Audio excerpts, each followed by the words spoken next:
we have this BP player, the BP king. If you remember on the event graph, we have this input action jump and this jump function here. And the way this works behind the scenes is that there is a can jump function on the player, on the character. And if this is true, this will execute. Otherwise, yeah, we just cannot jump. But we want to add our own condition to this, and we can actually override function. So we can go to functions, override, and there is the can jump function. And yeah, so now we have the can jump function here, and we can use it. So here we can right click and add call to parent function like this. So this will just run the regular can jump function that is on the parent, and we can then add our own condition here. So we can create a new variable called isInCoyoteTime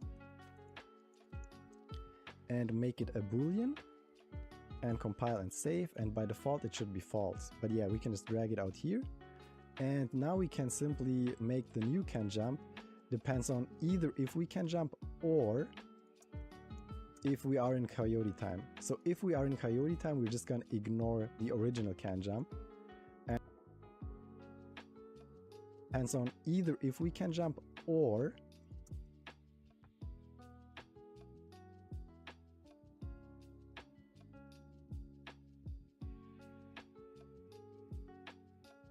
if we are in coyote time. So if we are in coyote time, we're just gonna ignore the original can jump and just override it with our own, like this. But we still need to set this coyote time somewhere. So we can compile and save. And back on the event graph, we can then again look for an override event. So we can right click and look for event on walking off ledge. And yeah, this is again magic that comes with the character controller, the character movement component and character blueprint. And yeah, so this will trigger whenever we walk off a ledge. And what we can do here is simply set isInCoyoteTime to true, and then have a timer when we set it back to false. So here we can have a delay, but actually we want to have a re-triggerable delay. The problem with the delay is that even if we call this function again, the delay will play out. However, a re-triggerable delay, in case we're still waiting here, but we call this again, the last delay will be cancelled and we just have the new ongoing delay, which is why this is more reliable in this kind of situation. And here we want to create a variable so we can easily update this value. So just promote it to a variable and call it coyote time length. And drag it over here, compile and save. And I'm gonna, let this at 0.2 is a nice value to have here. And then after this time expired, we just set this again and set it to false. So yeah, what happens here is we walk off the ledge, we are in coyote time, but if 0.2 seconds pass, we are not in coyote time anymore. And then here in our can jump internal function, we are simply using this coyote time to decide that we can jump or not. And now we can compile and save. And then here in our can jump internal function, we are simply using this coyote time to decide that we can jump or not. And now we can compile and save, and we can just try this out. So first we need to get on a ledge, and I'm just gonna fall down and press after. So I fall down and press slightly after, and I can still jump while I'm in the air. And this is a really small thing, but this actually really changes the game feel. And yeah, if I wait too long and press then, I cannot jump. So again, like, you can play around with this value, the coyote time length value, to adjust it to your game, but I think 0.2 is fine and makes the game feel a lot better.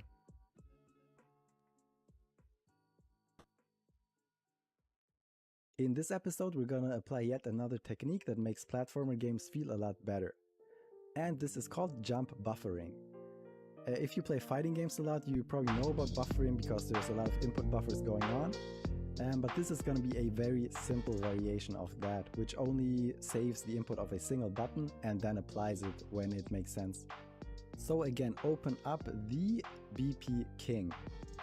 And on the event graph where we jump, we now want to add a check here. So we can get our can jump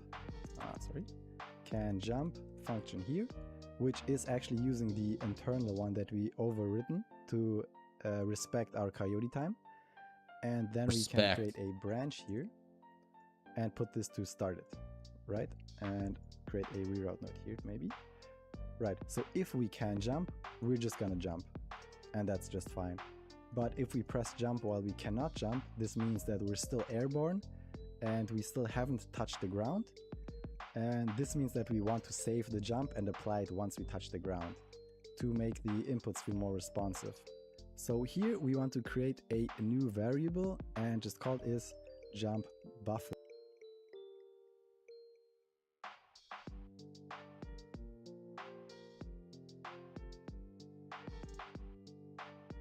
Looks good.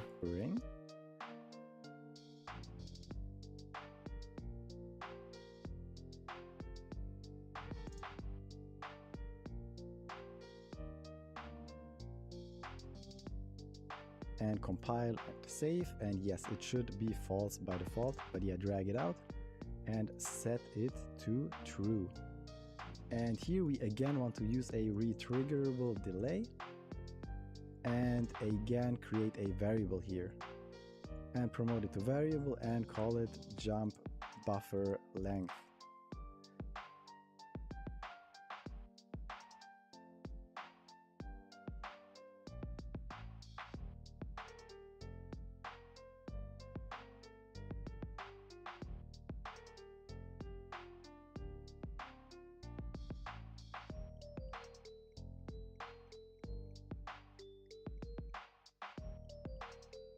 And compile and save. And here again, I think a value of around 0.2 actually feels just right. And after this is over, again, we can copy paste this is jump buffering and put it to false. Yeah, so now we are saving this jump buffering state, but we're still not using it anywhere. So we can go to tick, where is it? Here, event tick, and maybe create some space here. This and drag it down. And yes, so here we want to add a check. So we can get our is jump buffering, drag it out, and use an AND boolean, and here look for can jump. So if we are jump buffering and we can jump, we want to execute the jump. So here we just use a branch like this, and then just call jump in the true case.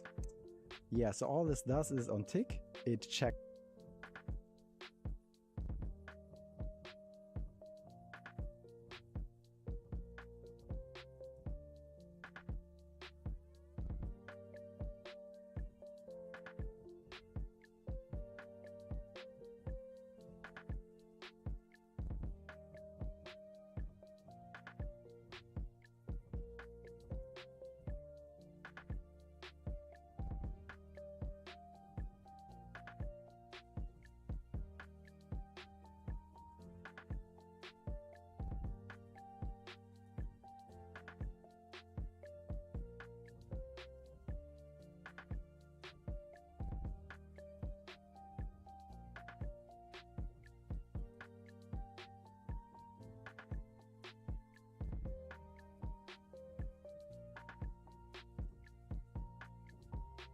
If we are jump buffering and also if we can jump, and in that case it just applies it.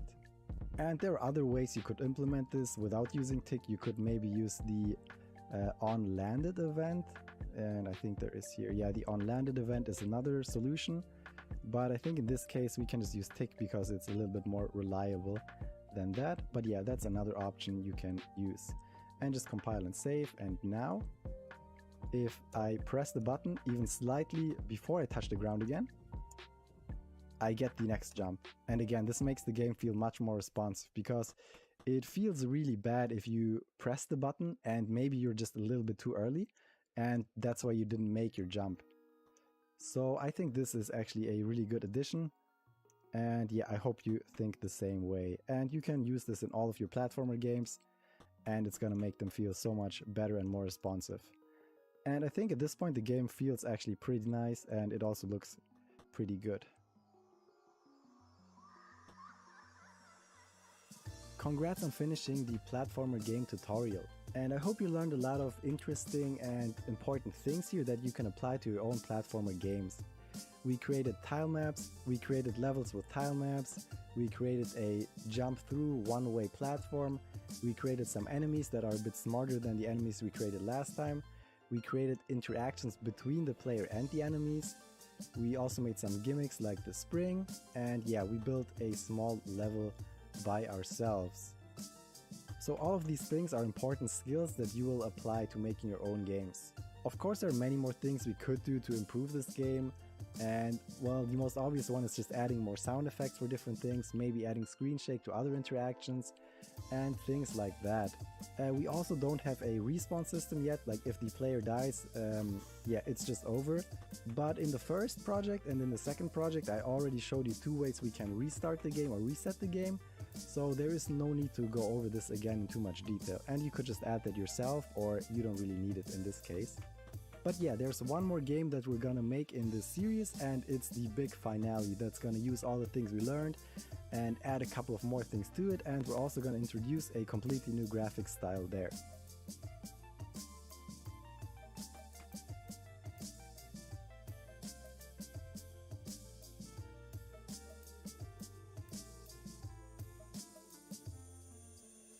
Cool. The free assets in the Epic Game Store.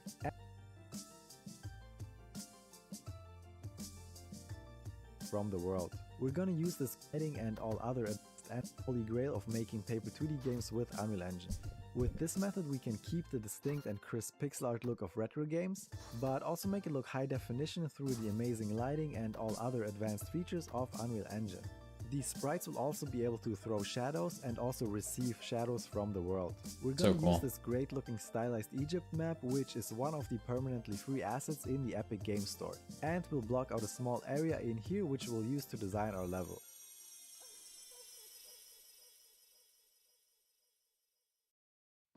Let's take a look at what those are.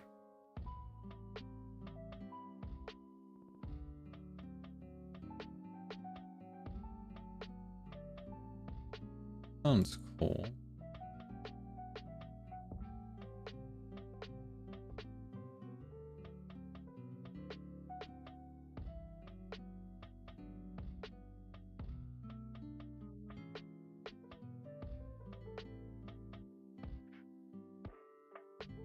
Is a permanently free collection.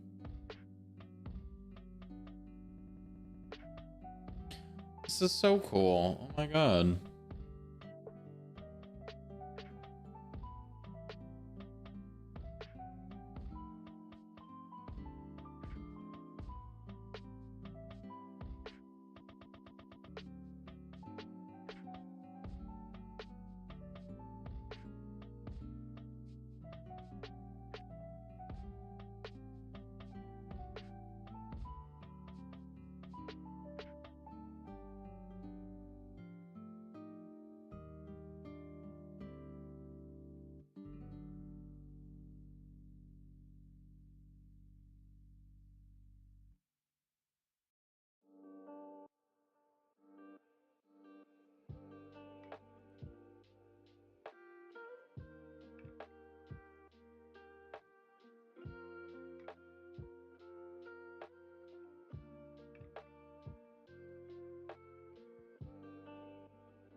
Wow. People are so talented. Wow.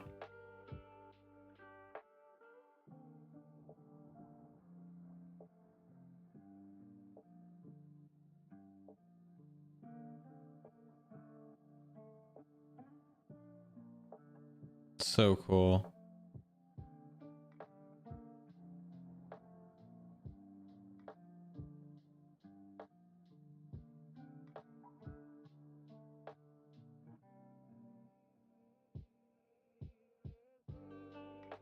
The free assets in the Epic Games Store, and we'll block out a small area in here which we'll use to design our level. In this game we control a pirate captain, and the jump and run mechanics are pretty similar to our tower climb game, but we'll expand upon those and also add a lot of combat mechanics here. This time around though, we'll set the game up in a way that we cannot only walk left and right, but also go back and forward. This is something you might need to know for a variety of different game genres such as beat 'em ups, adventure games, and also for certain Metroidvania style games. We're gonna use a brand new feature of Paper ZD, which are animation overrides. They allow us to very easily play attack animations without having to add them to the animation graph and making things look dirty and hard to understand. Very We'll also exciting. learn how we can create a hitbox and trigger it on a certain animation frame so that we can apply damage and stun the enemy with precise timing. You'll also learn how we can make the attacks feel more impactful by using hit stop and also making the sprite of the attacked character shake left and right. When it comes to the enemy AI, this time around it's gonna be the most advanced one we've created yet. Here we won't just use the AI controller, but also set up a blackboard and behavior tree to make the AI chase the player and also attack when it's nearby. This will also work perfectly fine in 3D space, and I'll also show you how we can handle the rotation of the enemy sprite in this case, because this is a little bit tricky. To lean a bit into Metroidvania game mechanics, I'll also show you how you can create an ability unlock system. This will allow us to learn the sword throw attack, which we can of course use to defeat enemies. Oh my but we can also god. stick the sword into the wall and use it as a platform to reach higher places. And So in cool. Metroidvania fashion, this can be used together with backtracking to reach areas that we couldn't reach before. We can also unlock a double jump ability and then use that together with sticking the sword into the wall to reach a new area and the goal of the game. So let's get started.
That's gonna be it.